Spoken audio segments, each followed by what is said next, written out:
अस्सलाम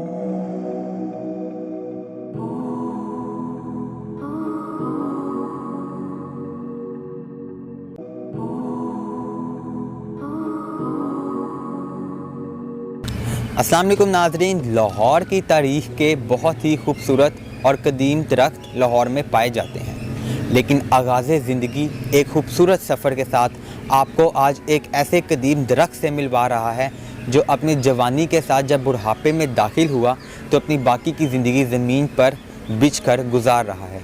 जी हाँ, ये 250 साल पुराना दरख्त साइकस रैम्फी नामी ये दरख्त जो पिछले 250 साल से जिनाह बाग लाहौर में मौजूद है। जब 250 साल कबल उस वक़्त की मलका बरतानिया लाहौर में आईं तो वो ऑस्ट्रेलिया से ये बीज अपने साथ लेकर आईं और उन्होंने यहाँ पे लाकर इस दरख्त को लगाया जो अपने कदमों पर खड़ा ना हो सका और बुढ़ापे के साथ साथ ही ये दरख्त ज़मीन पर बिछता गया।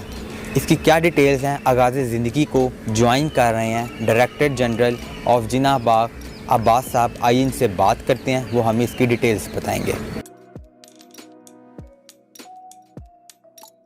बिस्मिल्लाहिर्रहमानिर्रहीम जी, मेरा नाम अब्बास सिंधु है।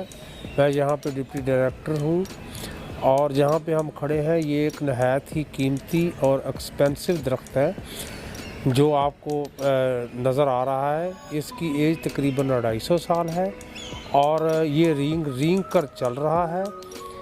इसका ये माइग्रेटेड पौधा है। बागे जिनाह बनने से पहले का बागे जिनाह बनने के वक्त पर इसको माइग्रेट करके इधर लगाया गया था और इसकी जो प्रोपेगेशन है वो बाई डिवीज़न होती है और कटिंग से भी इसको प्रोपेगेट किया जाता है। लाहौर में इस तरह के दरख्त और भी पाए जाते हैं लेकिन ये सबसे पुराना और कीमती दरख्त है। इसके पत्तों की शाइनिंग आप जैसे कि आपको नज़र आ रही है, ये बहुत ही ग्रीन और देर पा चलने वाला दरख्त है। साइकस रैम्फी की और भी स्पीशीज़ होती हैं, ये स्पीशीज़ जो आपके सामने है ये बहुत ही एक्सपेंसिव है और बागे जिनाह को ये एजाज़ हासिल है कि जहाँ पर ये दरख्त पाया जाता है बहुत से विजिटर और लोग इसको देखने के लिए आते हैं। शौकीन हजरात के लिए ये एक कीमती असासा है जिसकी देखभाल PHA लाहौर के ज़रिए की जा रही है।